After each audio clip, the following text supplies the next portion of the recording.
have already started some basic concepts of chemistry. Now see the law of multiple proportion. Already आपलं झालेलं आहे, सुरुवात केलेली आहे.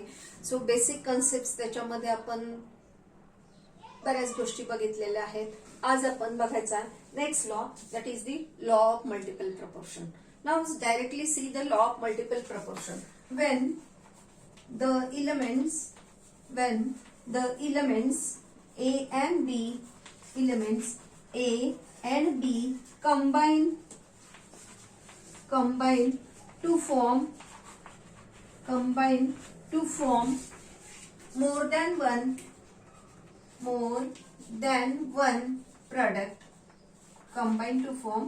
than one product, the element B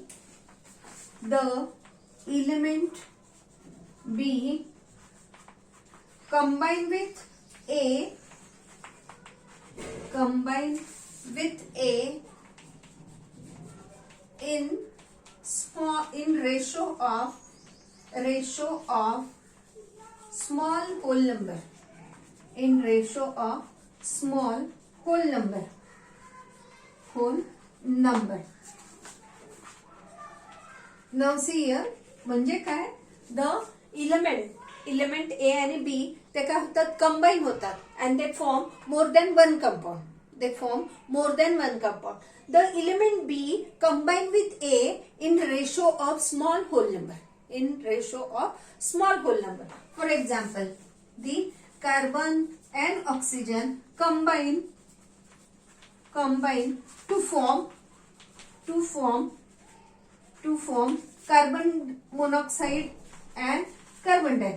to form carbon monoxide and carbon dioxide. That means, listen here, the carbon combine with oxygen to form carbon monoxide. Now carbon चं weight किती आहे, 12 grams. Here the weight of oxygen, now see here, 8 and 16. 8 is its atomic number. 8 काय असतो, atomic number असतो. आणि इकडे आपण काय लिहितो, atomic weight लिहितो. तर याचा atomic weight किती आहे, 16 to form carbon monoxide. Now see here, in formation of carbon dioxide. याचं कार्बनचं वेट किती आहे, 12. ऑक्सिजनचं किती आहे बघा, 2 आहे, त्याच्यामुळे 32. So in this case the carbon 12s2, here the 16, and 12s2 32. That means 16s2 32. That means 1s2 2. Here the small whole number ratio. याला काय म्हणायचं, small whole number ratio. So element A and B combine to form more than one product. The element A and B combine to form more than one product. Suppose here the 2 product. कुठले elements घेतले, A आणि B असं घेतलं. आता B combine with A in ratio of small whole number. बघा, एचं weight कसं ठेवलं आपण, कॉन्स्टंट ठेवलंय. एचं वेट कसं ठेवलंय आपण, कॉन्स्टंट ठेवलंय. ऍटॉमिक वेट किती आहे कार्बनचा, तर 12. 6 आणि 12. 6 म्हणजे काय, ऍटॉमिक नंबर, आणि 12 म्हणजे काय, त्याचं atomic weight. So here the weight of a element is constant, that is weight of carbon is constant, that is 12. But the weight of B that is oxygen is vary within small whole number ratio. कसं vary होत आहे, तर ratio मध्ये vary होत आहे. तर हे बघा, इथे ऑक्सिजनचं किती आहे, 16. इथे ऑक्सिजन किती आहे, 32. So 32 16s2 32, that means 1s2 so this element A is constant. The weight of element A is constant and that weight of element B is vary. So the B combine with A in ratio of small whole number. B कसं combine होतोय with A मध्ये, A बरोबर कसं combine होतंय, in ratio of small whole number ratio मध्येच तो combine होतो. That is the law of multiple proportion. Multiple proportion झालं. सेम इलेमेंट आहे तिथे, ऑक्सिजन, कार्बन, परंतु ऑक्सिजन कसा होतोय, मल्टिपल प्रपोर्शन मध्ये त्या कार्बन बरोबर कंबाईन होतोय. Hence the law of multiple proportion. त्याच्यावरून आपलं हे नाव पडलेलं आहे, लॉ ऑफ मल्टिपल प्रपोर्शन. मला वाटतं कळलं असेल तुम्हाला. Now next is a Gay-Lussac law. Next is a Gay-Lussac law. The Gay-Lussac law of gaseous volume. The Gay-Lussac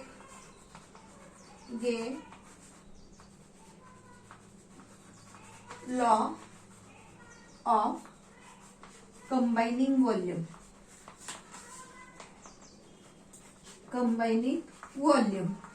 So listen. Now according to Gay-Lussac law, the gaseous reactant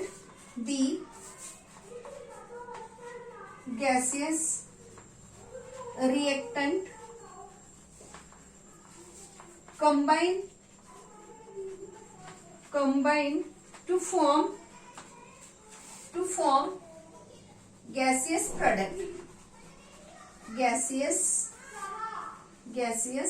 product. So under identical condition, the reactant and product are in small whole number ratio. त्याचा ratio कसा असतो? Small whole number. Under identical condition, that reactant and products are in simple whole number ratio. So here, when these gases combine, the reactant combine to form gaseous product. So gaseous reactant us or ES ते पण चालतं. Okay. So gaseous reactant combine to form gaseous product. So this reactant and product are in simple whole number ratio. So see here the gaseous reactant and product. So under identical condition, the reactants and products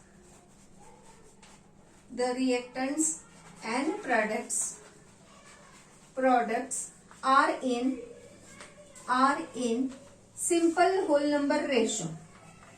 in simple whole number ratio. So they react with each other and forms a product. Listen here once again. The gaseous reactant combine to form gaseous product.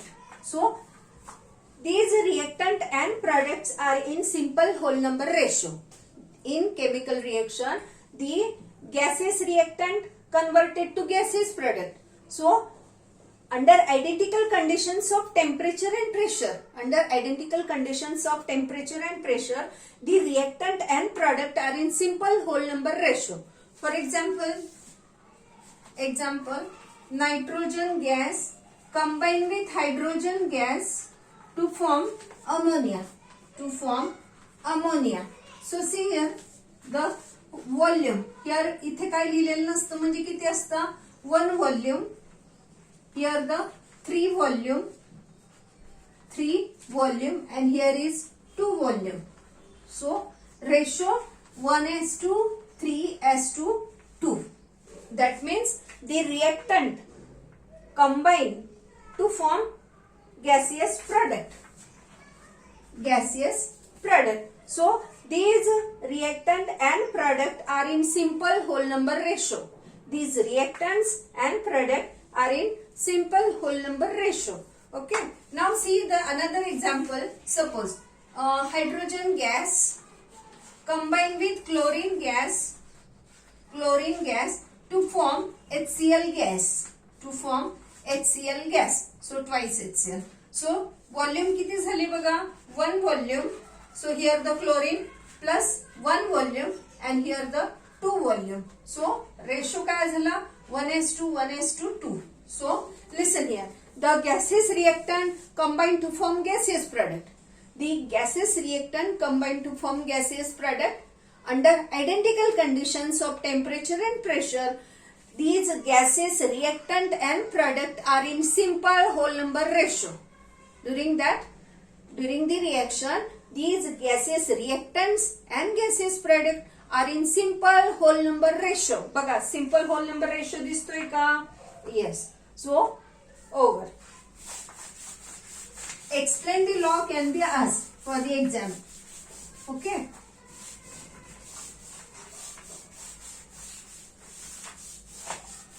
Now next is, आता आपल्याला बघायचं आहे ॲव्होगॅड्रोज law.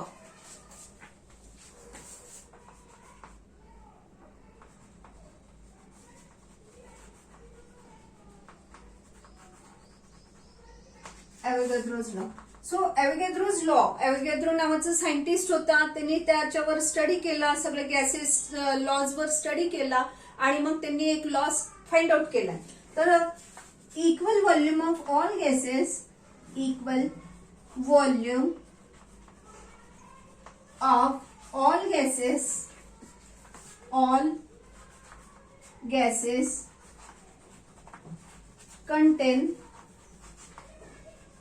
contain equal number of molecule, equal number of molecule.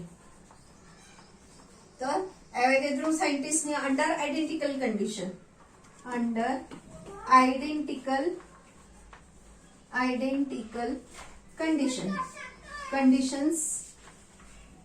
conditions of temperature and pressure, under identical conditions of temperature and pressure. So equal volume of all gases, कुठले पण gas घ्या त्यांची equal volume घेतली. Suppose तर 2 litre घेतली, volume कशामध्ये मोजतात, gas कशामध्ये मोजतो, व्हॉल्यूम मध्ये मोजतो. आणि मग ते किती सपोज घेतली तर 2 लिटर एवढी क्वांटिटी घेतली. तर हायड्रोजन 2 लिटर घेतला, सपोज हायड्रोजन 2 लिटर घेतला, 2 लिटर घेतला, क्लोरीन 2 लिटर घेतला, और ऑक्सिजन 2 लिटर घेतला. तर यांच्या सगळ्यांच्या मध्ये काय आहे, सेम नंबर ऑफ मॉलिक्युल्स असतात. यांच्यामध्ये काय असतात, सेम नंबर ऑफ मॉलिक्युल्स असतात, असं आपला ॲव्होगॅड्रोज लॉ सांगतो, असं आपल्याला ॲव्होगॅड्रोज लॉ सांगतो. ठीक आहे. तर आपण हे प्रूव्ह करूया. So equal volume of all gases, volume represent by V, volume represent by V. So volume वाढली की काय होणार आहे, नंबर ऑफ मॉलिक्युल्स वाढणार आहेत. व्हॉल्यूम वाढली, व्हॉल्यूम ऑफ गॅस वाढली की number of molecule of a gas वाढणार आहे. म्हणजे ते काय आहे, डायरेक्टली प्रोपोर्शनल. याला काय म्हणायचं, डायरेक्टली प्रोपोर्शनल. व्ही आपण रिप्रेझेंट काय करतोय तर व्हॉल्यूम, व्हॉल्यूमला आपण काय रिप्रेझेंट करतोय, व्ही ने रिप्रेझेंट करतोय. आणि मॉलिक्युल आपण कशाने रिप्रेझेंट करणार आहे, एन ने, N number of molecule, N number of molecule असं बघणार आहोत आपण. मग यानंतर मी तुम्हाला एन म्हणजे काय, नंबर ऑफ मोल, त्याच्यात किती मॉलिक्युल असतात हे मी तुम्हाला नंतर समजवणारच आहे.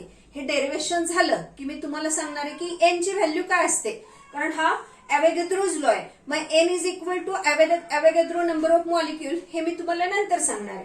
ठीक आहे. So listen here, equal volume of all gases. So here the V represent by volume.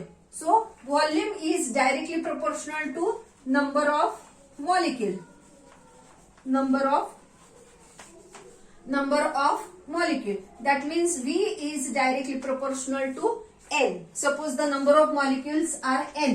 N number of molecules. So V is directly proportional to N.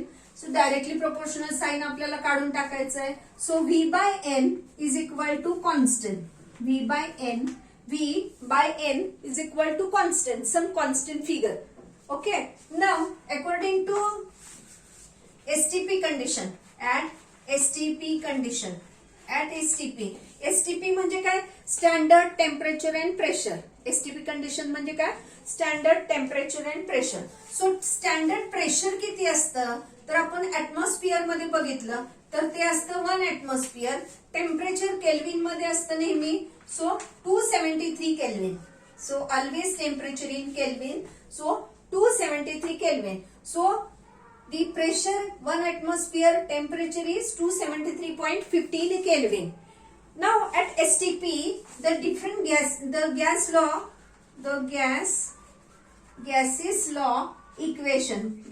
law equation, that is the ideal gas equation. According to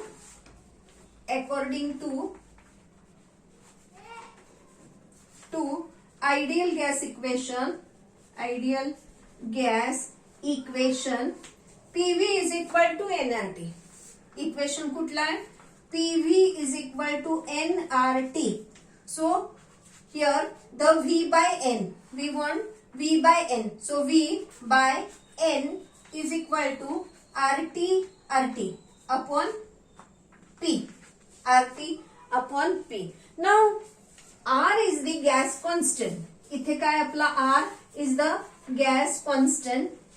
Its value is आता आपण हे volume कशात मोजणार आहे? Litre मध्ये मोजणार आहे. Volume कशात मोजणार आहे? लिटर मध्ये. N means number of moles. N म्हणजे काय? Number of moles. Now number of molecule. So N number of molecule taken. So N number of molecule taken. So N represent the number of mole. N represent the number of mole. So suppose N is equal to 1. So 1 mole of a gas. Okay. Now see here, the R is a gas constant. Its value in liter atmosphere is 0.08205 liter atmosphere per mole per Kelvin ही value असते. आता ही value कशी काढली? आपल्याला next मोल concept म्हणून chapter शिकवायचं आहे, त्याच्यामध्ये आपण ते डिस्कस प्रॉपरली करूया. तरी पण तुम्हाला बघायचं असेल तर हे बघा, PV is equal to nRT. So PV is equal to nRT. Hence R is equal to pressure into volume divided by NT. So pressure in atmosphere, volume in liter per mole per Kelvin. So listen here, liter atmosphere per mole per Kelvin हे आपल्याला unit निघणार आहे. तर त्याच्यामध्ये आपण STP condition जर टाकल्या, standard volume किती असते, टेम्परेचर किती असतं, या व्हॅल्यू जर टाकल्या तर आपल्याला इथे R ची व्हॅल्यू ही लिटर ॲटमॉस्फिअर पर मोल पर केल्विन मध्ये निघणार आहे. आता आपण फक्त ती व्हॅल्यू इथे डायरेक्टली घेऊया. सो इज इक्वल टू किती येतोय? R 0.08205 लिटर ॲटमॉस्फिअर मुद्दाम युनिट लिहिते म्हणजे कॅन्सल झालेलं तुम्हाला कळावं. पर मोल पर kelvin multiplied by temperature 273.15 kelvin per pressure कशामध्ये घ्यायचंय? 1 ॲटमॉस्फिअर मध्ये. प्रेशर कशामध्ये घेणार आपण? 1 atmosphere. So that is the standard condition. ते काय स्टँडर्ड कंडिशन आहे? 1 ॲटमॉस्फिअरिक प्रेशर. सो ॲटमॉस्फिअर कॅन्सल झालं. नाउ पर केल्विन हे कॅन्सल झालं. आता उरतंय काय बघा? सो मल्टिप्लिकेशन ऑफ 0.08205 इंटू 273.15 यांचं मल्टिप्लिकेशन किती येते आपल्याला बघूया. So 22.414 litre. हे बघा, ह्या दोघांचं गुणाकार मल्टिप्लिकेशन किती झालं? 22.414. आणि काय काय युनिट उरत आहेत? लिटर. आणि इथे काय उरलंय? पर मोल. सो लिटर पर मोल. That means liter, volume in liter per mole. Okay. Now see here. आता आपण इथे लिहूया. So that means if n is equal to 1, if n is equal to 1, that is the number of mole. That is the number of moles. So for n mole of a gas, for 1 mole of a gas, so for 1 mole of a gas has volume 22.414. किती आली? For 1 mole of a gas, any gas, for 1 mole of any gas, कुठला पण gas, for 1 mole of any gas have volume that is 22.414 liter. ठीक आहे. याचा अर्थ काय की equal volume of all gases. Suppose volume किती घेतली आपण? 1 मोल घेतली, सपोज ही व्हॉल्यूम किती घ्याली आहे 22.414 आणि मग इकडे किती आहे 1 mole of gas. So equal volume, कुठले पण व्हॉल्यूम घेतले, कुठले पण मॉलिक्यूल घेतले, जर ते मॉलिक्यूल इक्वल घेतले तर व्हॉल्यूम पण कशी आहे इक्वल आहे. जर मॉलिक्यूल इक्वल घेतले तर व्हॉल्यूम पण कशी राहणार आहे इक्वल राहणार आहे. तर आपण हे थोडं अपोजिट मध्ये सांगतो, म्हणजे सेम पण इकडचं वर्डिंग इकडे, इकडचं वर्डिंग इकडे असं सांगतोय. So equal volume of all gases, equal volume of all gases content equal number of molecule, contain equal number of molecule. So finally we come to know that V is directly proportional to number of molecule. Suppose n number of molecule, n म्हणजे किती number of mole, that is the 1 mole of a gas. So 1 mole, n ची value किती असते n जर 1 घेतला for 1 mole of a gas, n is equal to 1. So किती असतं 6.022 into 10 raised to 23 particles. किती असते व्हॅल्यू. सो 1 मोल ची व्हॅल्यू किती आहे. So n is equal to 1, that time 6.022 into 10 raised to 23 particle. So particle may be ions, atom or molecule. So इथे जर एवढे पार्टिकल घेतले म्हणजे किती घेतले 1 मोल घेतलं, म्हणजेच किती घेतलं 1 मोल घेतलं. सो 1 मोल गॅस मध्ये किती पार्टिकल आहेत, 1 मोल गॅस मध्ये किती पार्टिकल आहे 6.022 into 10 raised to 23 पार्टिकल्स, म्हणजेच मॉलिक्यूल, म्हणजेच ऍटम्स. ओके. सो एवढ्या ऍटम साठी व्हॉल्यूम किती असणार आहे 22.414 लिटर एवढी व्हॉल्यूम असणार आहे.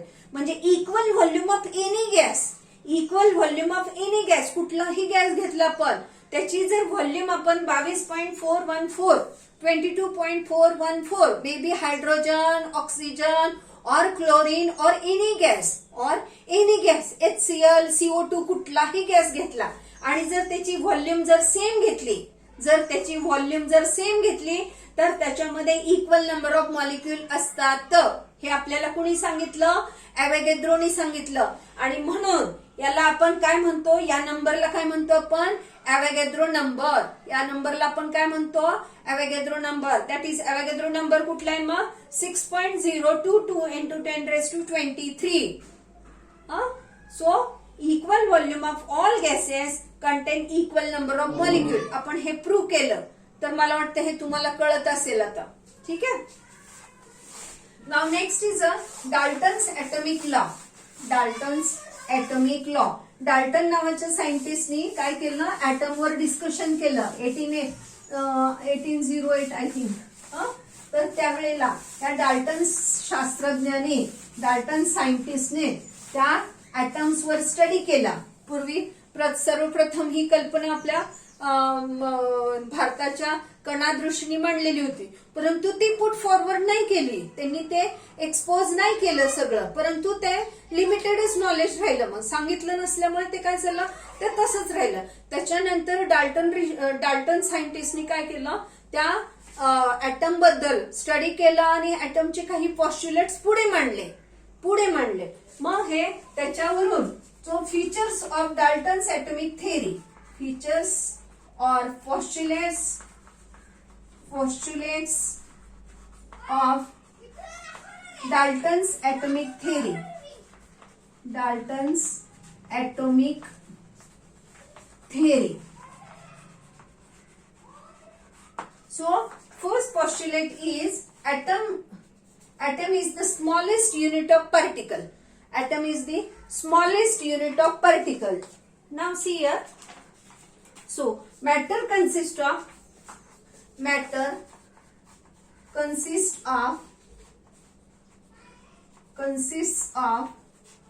small indivisible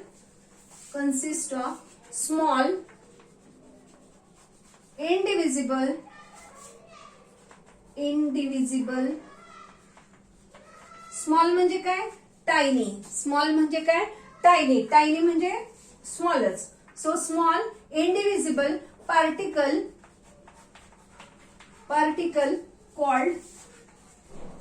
called atom. Nowadays atom can be divisible हे नंतर आपण शिकलो. ऍटम पण डिवाइड होतो, प्रोटॉन न्यूट्रॉन इलेक्ट्रॉन मध्ये तो डिवाइड होतो, हे नंतरची गोष्ट झाली. परंतु सर्वप्रथम डाल्टन नावाच्या सायंटिस्टने ही संकल्पना मांडली. त्यावेळेला त्यांनी काय सांगितलं की matter consist of small indivisible particle that is the atoms. So next, atoms of same elements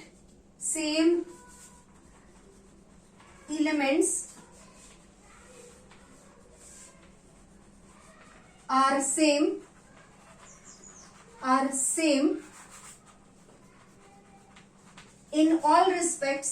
in all respects that is shape, size,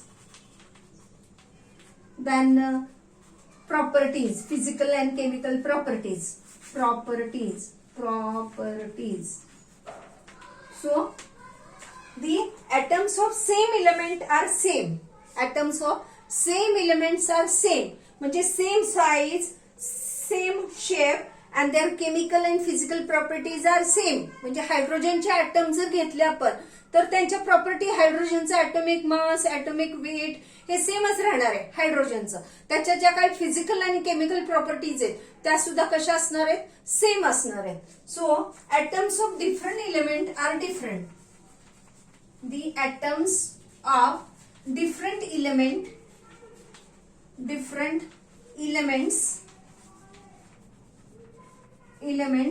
are different. Atoms of different element are different in respects of size, shape, properties. ऑक्सिजनच्या properties वेगळ्या आहेत, हायड्रोजनच्या properties वेगळ्या आहेत, chemical physical property कशा आहेत, वेगळ्या आहेत. वाईल द क्लोरीनच्या सुद्धा प्रॉपर्टीज वेगळ्या आहेत. म्हणजे atoms of different element are different. Now different elements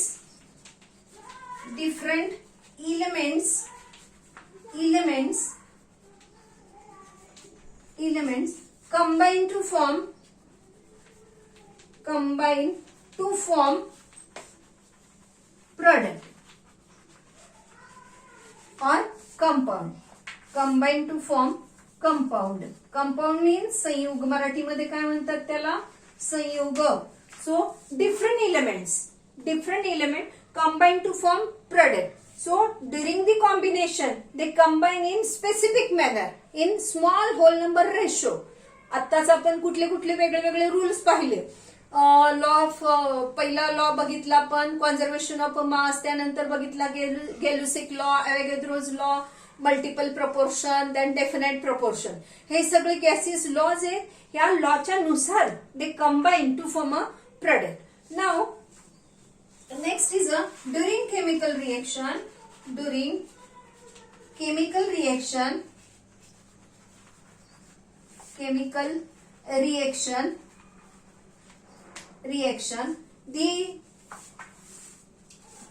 is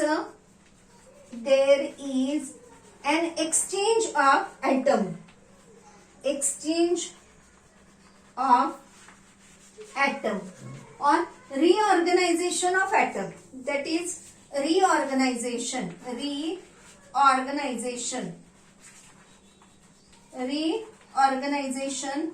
of an atom. म्हणजे काय? So during chemical reaction there is an exchange of atom. For example HCl combine with NaOH formation of salt, that is NaCl plus H2O. So here हे बघा, इथे काय झालंय, exchange of atom. इथे काय झालंय, मॉलिक्यूल तयार झाला, नवीन मॉलिक्यूल तयार झाला, reactant combine to form product. मग इथे काय झालं, फक्त एक्सचेंज ऑफ ऍटम झालं. काय झालं, एक्सचेंज ऑफ ऍटम झालं. ऍटम ब्रेक झालेला नाहीये. इथे काय झाला, एक्सचेंज ऑफ ऍटम झाला. So first postulate, that is the matter consist of small indivisible particle. प्रत्येक मॅटरच्या तळाशी काय इलिमेंट आहे, आणि तो इलिमेंट कसा आहे, तो ऍटम कसा आहे, हा स्मॉल आहे, स्मॉल इंडिव्हिजिबल पार्टिकल आहे. ठीक आहे. Atoms of same element are same, atoms of different element are different. Atoms of same element, जर ऍटम कुठलाही एलिमेंट घेतला, सपोज हायड्रोजन घेतला किंवा ऑक्सिजन घेतला किंवा क्लोरीन घेतला, जर हायड्रोजन घेतला तर त्याचे ऍटम सगळे कसे आहेत, सेम आहेत. त्याच्या प्रॉपर्टीज, फिजिकल केमिकल प्रॉपर्टी सुद्धा कशा, सेम आहे. परंतु जर ऍटम्स ऑफ डिफरंट एलिमेंट घेतला, हायड्रोजन घेतला, ऑक्सिजन घेतला, क्लोरीन घेतला, आयन घेतला, मर्क्युरी घेतला, तर ह्यांचे ऍटम कसे आहेत, वेगळे वेगळे आहेत. त्यांचे प्रॉपर्टी सुद्धा कशा आहेत, वेगळे वेगळे आहेत. So now next is a different element combine to form product. Combine to form a compound और product. Different element. For example H2SO4, formation of H2SO4, that is sulfuric acid. H2SO4 काय काय combine झालं, hydrogen, sulphur, oxygen. ठीक आहे. H2O. So पाणी तयार करण्यासाठी दोन एलिमेंट कंबाईन झाले and they combine in small whole number ratio. They combine in small whole number ratio. So now next is during the chemical reaction there is an exchange of the atom or reorganization. Breaking होत नाही, फक्त bond break होतात त्या atom मधले आणि परत रिऑर्गनाइज होऊन परत कंपाऊंड तयार होतो. ओके, अभ्यास करा. थँक्यू.